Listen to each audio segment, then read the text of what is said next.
All right, if you're a military family stationed in beautiful Hawaii, you know that eventually those PCS orders are going to drop. And when they do, it kicks off one of the biggest financial questions you'll face. We're going to tackle that right now. And there it is, the big one, the million-dollar question. Sometimes literally, do you hang on to your little slice of paradise and turn it into a rental property? Or do you just sell it and move on? You know, the idea of owning a rental in Hawaii, that's the dream, right? But the reality, well, it's a lot more complicated. And that's exactly what we need to unpack. And that's precisely what we're doing here. Think of this as your financial reality check. We're going to give you a really clear-eyed look at the actual numbers, the rules, so you can make the absolute best decision for your family's future. Okay, first things first, let's talk about the immediate financial picture. I want you to just forget about that big, attractive gross rent number for a second, and let's focus on what you're actually going to be putting in your pocket each month, because it's almost always less than people think. I mean, unless you're excited about getting a call about a leaky faucet in the middle of the night from, 5 time zones away, you're probably going to need a property manager. It's not legally required, but for most people, it's just a practical necessity. And that fee, usually around 10%, is the very first thing that comes right off the top. Now this is where the dream meets the spreadsheet. Just look at how quickly that gross rent gets chipped away. Let's walk through it. You start with that nice round $3,500. Okay, it looks good. But instantly, boom, $350 is gone from management. Then you got to factor in money for maintenance, a more expensive landlord insurance policy, property taxes, and of course, Hawaii's general excise tax. Each one feels like a little nibble, but man, they add up fast. And just like that, your $3,500 in rental income has shrunk down to about $2,150. And listen, that is before you've even paid your mortgage on the place. This is so important to understand. You are not pocketing the full rent. Getting a real handle on your true cash flow is step one. Okay, so let's fast forward. You've been renting the place out for a few years, it's been going okay, and now you're finally ready to sell. This is where a major financial surprise can absolutely blindside you if you're not prepared. Let's talk about a very specific Hawaii rule that gets almost every single off-island seller. It's got a name. It's called HARPTA. Basically, if you're not a legal resident of Hawaii, when you sell your property, the state wants to make darn sure it gets its cut of the taxes. So it forces a pretty significant chunk of the sale price to be withheld right there at the closing table. And that number? Well, it is not small. It's 7.25%. But here is the absolute kicker, the part you have to hear.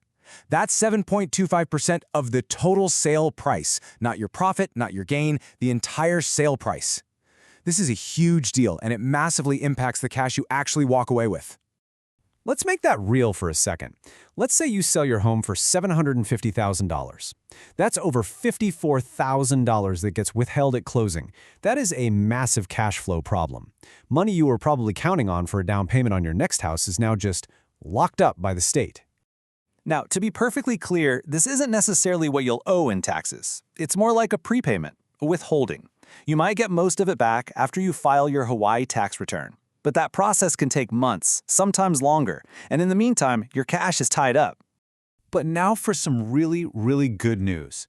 Being on active duty gives you a powerful, almost like a secret weapon here. There is a special tax rule that can completely change this whole equation, and it all revolves around your status as a primary resident. Okay, so normally, to avoid paying capital gains tax on a home sale, you have to have lived in it as your main home for 2 out of the last 5 years. Pretty simple. But for military members on PCS orders, the government lets you hit a pause button on that 5-year clock for up to 10 years. This effectively extends your window to 2 out of the last 15 years. This is an absolutely huge benefit. So what does that actually mean for you? 2 amazing things. First, the big one. You can potentially exclude up to $500,000 of profit from capital gains tax. And second, because the home can still qualify as your primary residence, you can apply for a waiver to avoid that massive HARPTA withholding we just talked about. But, and you knew there had to be a but, right? Here's the catch, and it is so critical. This benefit doesn't last forever. If your military career and your time as a landlord pushes you beyond that 15-year window, you fall back into the standard investor bucket. You lose that incredible capital gains exclusion and you're facing the full tax bill. The clock is ticking. And one last little tax detail to keep in mind. While you own the property as a rental, you should be taking a tax deduction for something called depreciation. But the IRS always gets its money. When you sell, you have to pay something called depreciation recapture tax on all the depreciation you've claimed over the years, and that's totally separate from any capital gains tax. So, after looking at the monthly cash flow, the future tax surprises, and those special military rules, what's the takeaway here? How do you put all these pieces together to make the right call for you? This quote really just says it all, doesn't it? The point of all this isn't to scare you away from renting. It can be an amazing way to build wealth. The goal is to make sure you're not blindsided by the realities of being a landlord from thousands of miles away, and that you know the tax rules that are coming down the road. So here's your takeaway, your 3-step game plan. First, know your true monthly costs. Second, have a timeline and a plan for future taxes like HARPTA.